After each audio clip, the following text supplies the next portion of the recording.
Halo teman-teman Sobat Sehat RSCM di seluruh Nusantara. Perkenalkan, saya Dr. Handoko dari bagian Onkologi Radiasi RSCM. Nah, pada hari ini bersama dengan kami di sini ada Dr. Irsan Hasan, spesialis penyakit dalam dari bagian hepatologi RSCM yang merupakan ahli narasumber untuk sesi topik pada hari ini. Nah, hari ini kita akan berbincang-bincang terkait dengan kanker hati. Kanker hati itu liver posisinya kurang lebih di sini bagi teman-teman yang belum tahu. Pertama, mungkin apa sih sebenarnya kanker hati itu? Setiap benjolan kanker yang menyerang hati disebut sebagai kanker hati atau kanker liver. Tetapi jenisnya ada macam-macam. Ada banyak macam kanker liver. Tetapi yang dua paling penting adalah satu, karsinoma sel hati atau nama lainnya hepatoma. Kenapa penting? Karena 90% kanker hati itu jenisnya adalah hepatoma atau karsinoma sel hati. Nomor dua disebut intrahepatik kolangiokarsinoma. Mungkin 5%, 7% adalah intrahepatik kolangiokarsinoma. Tapi secara umum kita sebut ini adalah kanker yang menyerang liver. Sebenarnya apa sih, Dok? Kenapa bisa terjadi kanker hati? Apa penyebabnya? Apa sih yang membuat orang berisiko, Dok? Sampai hari ini penyebab kanker hati maupun yang lain masih misteri. Multifaktor, banyak faktor yang bisa menyebabkan kanker. Sehingga kita cenderung tidak mengatakan A menyebabkan kanker hati atau B menyebabkan kanker hati. Tetapi faktor-faktor yang berisiko untuk terjadinya kanker hati. Apa saja faktor-faktor yang berisiko itu? Untuk kita di Indonesia, yang paling penting nomor satu adalah virus hepatitis B. Sekitar 50% sampai 60% kanker hati di Indonesia biasanya ada virus hepatitis B-nya. Nomor dua yang juga penting adalah virus hepatitis C. Mungkin sekitar 10%, 15% berbagai angka mendapatkan virus hepatitis C. Nah, sisanya mungkin 25%, 20% macam-macam. Bisa perlemakan hati atau fatty liver, bisa karena obat-obatan, bisa juga nggak ketahuan apa penyebabnya. Jadi sekali lagi yang penting adalah virus hepatitis B, virus hepatitis C, dan fatty liver atau perlemakan hati. Oke, baik, Dok. Kalau begitu ada nggak tanda gejala khusus kalau seseorang itu kena kanker hati, Dok? Yang paling sering pada pasien-pasien yang datang ke RSCM adalah rasa bengkak di perut, ada pembesaran di perut, rasa nyeri di perut atas, bisa kanan atas, bisa di tengah bagian atas, berat badan turun, mata kuning. Nah, tetapi saya tidak menganjurkan, sangat tidak menganjurkan kita semua menunggu ada tanda-tanda ini. Karena adanya tanda-tanda ini menunjukkan keterlambatan. Jangan menunggu ada tanda-tanda lalu baru berobat. Oke, baik, Dok. Kalau begitu, bagaimana sih, Dok, sebenarnya kanker liver itu ditegakkan diagnosisnya? Baik. Biasanya yang dilakukan dokter adalah nomor satu melakukan pemeriksaan USG abdomen, USG perut, USG untuk melihat hati khususnya. USG itu sama seperti alat untuk melihat bayi di perut ibu-ibu hamil. Jadi sangat simpel. Dengan USG kita bisa melihat ada tumor atau ada kankernya atau tidak. Kalau ada keluhan tentunya dokternya akan tanya, rasanya seperti apa, Pak? Perutnya begah, perutnya bengkak, ada mual nggak, ada penurunan berat badan atau tidak. Jadi kita sebut itu dengan anamnesis. Kemudian akan dilakukan pemeriksaan fisik, diraba livernya bengkak atau tidak. Lalu dilakukan pemeriksaan USG lagi. Jadi USG adalah pemeriksaan paling sederhana, paling cepat untuk mendeteksi kanker hati. Kalau sudah ada kecurigaan ke arah kanker hati, lanjut ke pemeriksaan berikutnya, yaitu pemeriksaan CT scan atau MRI, yang masuk ke dalam tabung. Pemeriksaan ini mempunyai spesifisitas atau akurasi yang tinggi untuk menegakkan kanker liver. Sehingga apabila pada CT scan atau MRI dokternya sudah dengan yakin mengatakan ini kanker liver, tidak perlu biopsi. Kita kan sering dengar kalau kanker itu harus biopsi. Kanker liver ada perbedaan. Kalau CT scan MRI mengatakan ini kanker liver, tidak perlu biopsi. Namun, kalau CT scan atau MRI masih ragu-ragu, bisa dilakukan biopsi. Bisa nggak dengan periksa darah? Periksa darah bisa, tapi untuk membantu, bukan memastikan. Apa pemeriksaan darah untuk kanker liver? Ada 2 tes terpenting. 1, tes alpha-fetoprotein.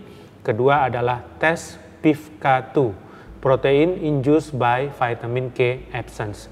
Kalau ini naik, ini menyokong ke arah kanker liver.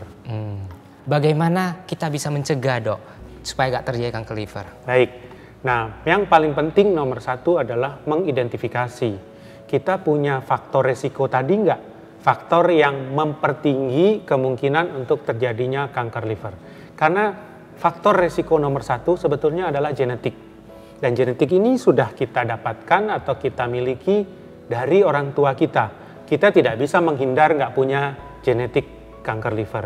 Tapi seseorang dengan genetik kanker liver punya bakat untuk terjadi kanker liver mungkin tidak berkembang karena tidak punya faktor resiko tadi. Kalau ingin mencegah, obati. Minum obat antivirus hepatitis B, minum antivirus hepatitis C. Kalau dia fatty liver, turunkan berat badannya. Kalau ada diabetes, obati diabetesnya. Kalau kolesterolnya tinggi, turunkan kolesterolnya. Nah, hal lain yang penting adalah apa yang kami sebut sebagai surveillance atau screening. Jadi pada mereka-mereka yang beresiko tinggi tadi, yang punya virus atau punya fatty liver, dianjurkan melakukan screening berkala. Berkala itu setiap berapa lama sih? Setiap 6 bulan. Apa yang dilakukan pada screening berkala itu? Nomor 1 USG, kembali lagi USG. Jadi mereka dengan virus, apalagi sudah sirosis, di mana hatinya sudah mengeras dan mengecil, ini wajib untuk melakukan screening. USG setiap 6 bulan. Cukup nggak dengan USG saja? Tidak cukup. Kami menginginkan, para ahli hati menginginkan ada tambahan, yaitu dengan pemeriksaan darah yang tadi sudah disebutkan, periksa alpha-fetoprotein, periksa PIVK. Jadi kalau bisa setiap 6 bulan USG, AFP, PIVK. Bagi orang-orang yang sudah menderita kanker liver, bagaimana sih bisa ditata laksana dan apakah bisa sembuh, Dok? Kanker pada dasarnya bisa sembuh. Semua kanker pada dasarnya bisa sembuh, termasuk kanker liver. Tapi penyembuhan kanker liver bisa dilakukan pada stadium awal, pada stadium dini. Secara umum, kami membagi kanker liver ini pada lebih kurang 5 kelompok stadium. Yang bisa dikatakan sembuh atau disembuhkan, bisa dijanjikan sembuh adalah pada stadium nomor 1 dan stadium nomor 2. Pada stadium yang selanjutnya ini sulit untuk mendapatkan sembuh, bisa tetapi lebih sulit. Nah, pada stadium nomor 1, nomor 2 ini pengobatan yang menyembuhkan itu adalah nomor 1 operasi, nomor 2 ablasi. Ablasi itu dibakar tumornya pakai jarum dari luar. Yang ketiga adalah transplantasi hati. Nah, yang lain-lain misalnya dengan obat-obatan, dengan intervensi radiologi, itu adalah tindakan untuk menahan pertumbuhan. Sulit untuk mengharapkan kesembuhan. Oleh karena itu kembali lagi, kalau ingin menyembuhkan kanker liver, kita harus dapatkan kanker liver ini sedini mungkin, seawal mungkin, pada stadium 1, stadium 2. Untuk mendapatkan stadium 1 dan stadium 2, jangan menunggu gejala, tapi lakukan screening. Screening USG, AFP, PIVK setiap 6 bulan. Oke, Dok. Kalau tadi Dokter Irsan ada mengatakan salah satu yang bisa dilakukan adalah pembedahan. Mungkin bisa cerita sedikit, Dok. Jadi sobat RSCM ada gambaran kalau liver cancer dibedah itu kira-kira gimana, Dok? Pembedahan adalah tindakan yang bisa menyembuhkan karena semua sel kankernya dipotong, ya, lalu diambil, dibuang sehingga tinggallah sel yang sehat, hati yang sehat. Nah, tindakan pembedahan sayangnya ada syarat-syaratnya. 1, kankernya tidak boleh terlalu besar. Terlalu besar itu ukuran berapa? Bervariasi 5 cm, 7 cm, itu sangat tergantung lokasinya ada di mana. Karena kalau lokasinya di tepi, agak besar nggak apa-apa. Tapi kalau lokasi di tengah, biasanya diambil kesepakatan sekitar 5 cm. Jadi satu, ukuran jangan terlalu besar untuk bisa dilakukan operasi. Yang kedua, fungsi hatinya masih cukup baik. Jadi tidak boleh tuh yang matanya kuning sekali, kemudian tangannya sudah tremor, perutnya buncit karena penumpukan cairan. Pada kondisi begini, operasi tidak bisa dilakukan. Yang ketiga, operasi tidak bisa dilakukan kalau tekanan di pembuluh darah, namanya vena porta yang menuju ke liver tinggi. Karena resiko pasca operasinya juga sangat tinggi. Oleh karena itu kalau kembali kepada stadium, kanker hati itu bisa dibedah pada stadium nomor 1 dan stadium nomor 2. Bisa nggak stadium nomor 3? Bisa, tetapi tentunya dengan diskusi penilaian yang lebih matang. Nah, bagaimana ada orang yang mengatakan kanker hati di kemoterapi, ada perannya nggak dok dan bagaimana hasilnya? Baik, dulu kanker hati pada stadium lanjut yang tidak bisa dibedah dilakukan kemoterapi. Tetapi saat ini kemoterapi ditinggalkan. Kemoterapi yang kita kenal, disuntik, kemudian bikin mual, bikin rambut rontok, tidak dipakai untuk kanker hati. Karena terbukti kemoterapi itu tidak mempan pada kanker hati. Terapi yang mirip adalah terapi sistemik. Jadi terapi sistemik itu prinsipnya seperti kemoterapi, disuntik atau diminum lalu bekerja di seluruh tubuh. Tetapi untuk kanker hati kita tidak menyebut golongannya kemoterapi. Kita sebut sebagai imunoterapi dan targeted terapi. Ini beda dengan kemoterapi. Imunoterapi dan targeted terapi, bukan kemoterapi. Ada bentuk minum, ada bentuk suntik. Sekarang gantian saya tanya Dr. Handoko, karena pakarnya di sini adalah Dr. Handoko. Bagaimana peran radioterapi dok pada pasien-pasien kanker hati? Iya dok, baik. Jadi salah satu modalitas yang bisa kita gunakan untuk penanganan kanker hati itu radioterapi. Radioterapi itu menggunakan radiasi X-ray dengan dosis tinggi yang kita arahkan, kita targetkan pada tumor. Nah, dengan perkembangan teknologi radioterapi, semakin hari alat radioterapi itu semakin canggih, kita mampu mendeliver dosis yang semakin tinggi pada target, pada tumornya, sedangkan jaringan hati yang masih normal di sekitarnya mendapatkan dosis yang kecil. Itu namanya stereotactic body radioterapi. Dan apabila itu dilakukan, itu bisa mengablasi, mengecilkan tumornya, tentu saja dikombinasikan dengan modalitas terapi lainnya untuk mendapatkan tingkat kesembuhan yang semakin tinggi dok. Kanker hati kalau sudah kena harus ditransplantasi. Nah, bagaimana ini dok? Pada dasarnya kanker hati itu penyakit 2 in 1, bukan 3 in 1, 2 in 1. Kenapa saya katakan 2 in 1? Di dalam organ hati itu ada 2 penyakit pada sebagian besar kasus, yaitu ada kankernya, ada sirosisnya. Kalau kita berikan radioterapi, atau kita potong dengan operasi, atau kita berikan sistemik terapi, yang kita obati adalah kankernya, sirosisnya tidak. Nah, kalau mau menyelesaikan semua masalah ini, hendaknya dilakukan transplantasi hati atau cangkok hati. Apa itu cangkok hati? Seluruh hatinya, seluruh organ hatinya diambil, dikeluarkan, lalu diganti dengan organ hati yang baru. Dari mana dapat organ hati yang baru? Ada 2 pilihan. Kalau didapat dari donor jenazah, orang yang sudah meninggal akan dapat penuh seluruh organ hati. Tapi kalau dapat dari orang hidup, dari saudara, dari kakak, adik, anak, orang tua, dan lain-lain, tentunya nggak mungkin mereka menyerahkan seluruh livernya, sehingga biasanya diberikan 1/3 atau setengah. Jadi dari saudara itu dipotong, lalu sebagian ditempelkan, dimasukkan ke dalam tubuh yang sakit ini. Dan kemudian nanti dia akan bertumbuh. Loh, bagaimana nasib yang donor? Nasib yang memberikan atau si pendonor itu biasanya tetap sehat. Karena itu akan diseleksi. Harus diyakini dia akan aman. Hatinya akan bertumbuh kembali. Nah, itulah yang disebut dengan transplantasi hati. Sekarang bagaimana peran dari, tadi Dr. Irsa Anda mengatakan radiologi intervensi mungkin dokter bisa deskripsikan singkat dulu dok? Iya, ada macam-macam jenis radiologi intervensi. Tetapi untuk kanker hati yang banyak dipakai adalah tindakan TACE. Apa itu TACE? Trans-arterial chemoembolization. Jadi ada dua aspek yang dikerjakan. Menyemprotkan obat kemo, lalu menutup pembuluh darahnya. Sehingga kalau pembuluh darahnya ditutup, obat ini akan bekerja dengan baik. Yang kedua, aliran darah, arteri ya, tadi kan saya sebut arteri. Arteri adalah pembuluh darah yang membawa makanan, membawa oksigen. Kalau dia ditutup, si tumor tidak dapat makanan. Sehingga dia akan kelaparan dan dia akan mati. Jadi transarterial chemoembolization adalah salah satu pilihan dengan radiologi intervensi. Nah, sekarang liver itu kan bagian organ yang sangat penting di tubuh.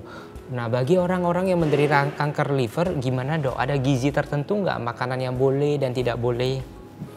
Pasien kanker dikatakan tidak boleh makan daging, tidak boleh makanan berlemak, dan lain-lain. Jadi, udahlah kanker, liver pula makin tidak boleh makan daging.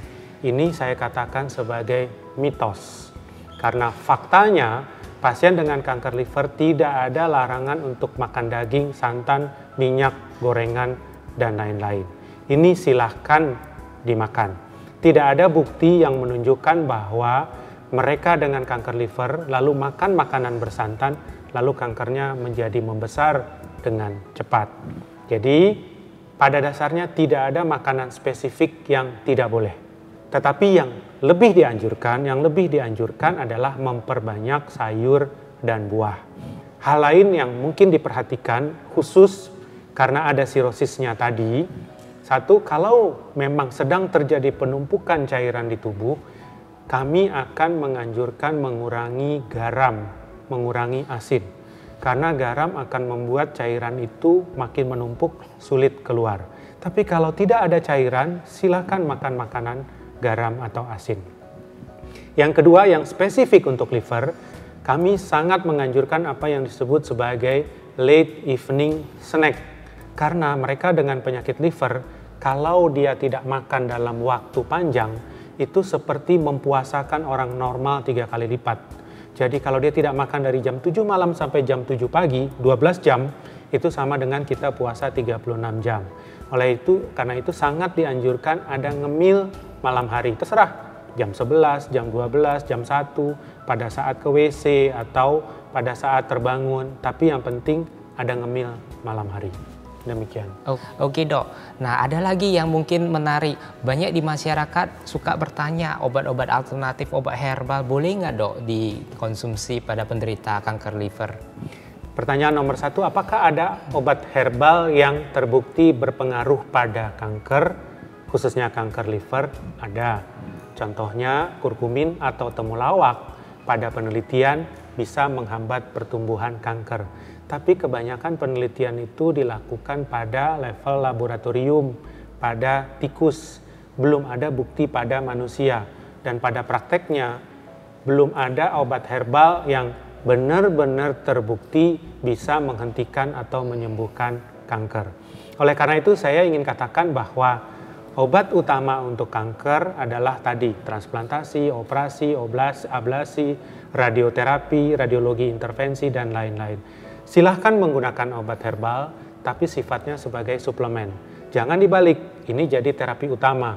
Saya pakai obat herbal dulu, nanti kalau 6 bulan nggak sembuh, baru saya datang ke dokter. Ini salah. Gunakan dua-duanya, gunakan obat herbal sebagai suplemen. Oke, baik, terima kasih Dr. Irsan atas paparannya. Mungkin udah cukup lengkap.